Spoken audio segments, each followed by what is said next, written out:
Well, first of all, you are Kimi Raikkonen, which means your entire personality is somehow both world champion and man who absolutely does not want to be here. You are one of the quickest drivers Formula One has ever had, and yet you carry yourself like somebody who has been forced to attend a mandatory workplace seminar called Synergy in Motion.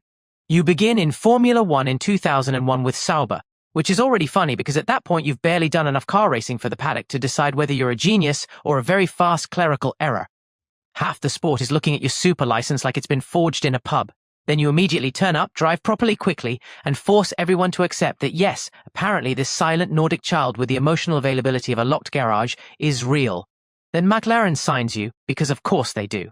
In the early 2000s, this means one thing: you are now attached to a very fast silver car and an organizational philosophy best described as what-if brilliance, but fragile. So your life becomes a constant cycle of doing something outrageous in qualifying, looking like the quickest man in the field, and then discovering on Sunday that the car has once again become an expensive mood disorder. And this is what makes you iconic. You are not just quick, you are tragically quick. You are so fast that people start speaking about you in slightly wounded tones. Every time there is a title on the line, your car develops a new and imaginative way to betray you.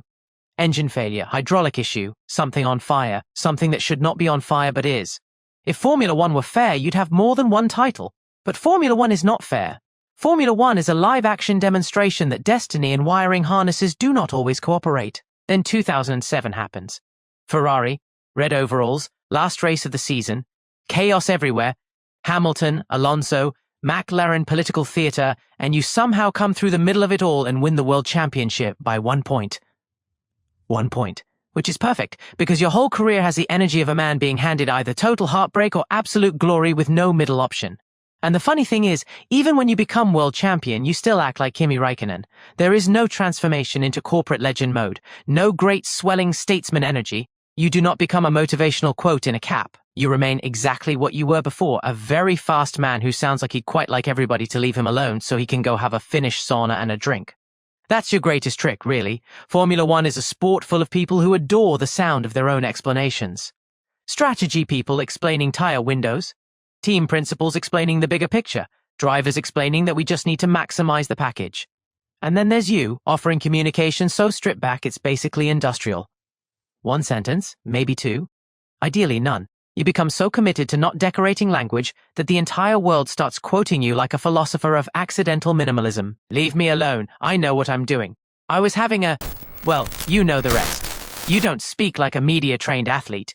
You speak like a man who has been interrupted during something much more important, like driving quickly or not talking.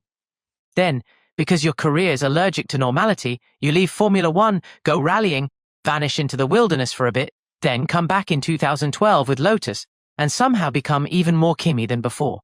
You win in Abu Dhabi. You deliver the radio line that gets carved into motorsport folklore. You stand on podiums looking faintly inconvenienced by the existence of celebration. You are now no longer just a racing driver.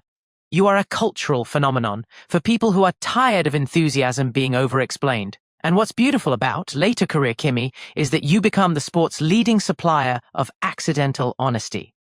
Everybody else is polished, calibrated, sponsor-friendly, and carrying the weight of a PR plan. You are just there saying the thing everybody else has spent 3 meetings trying not to say.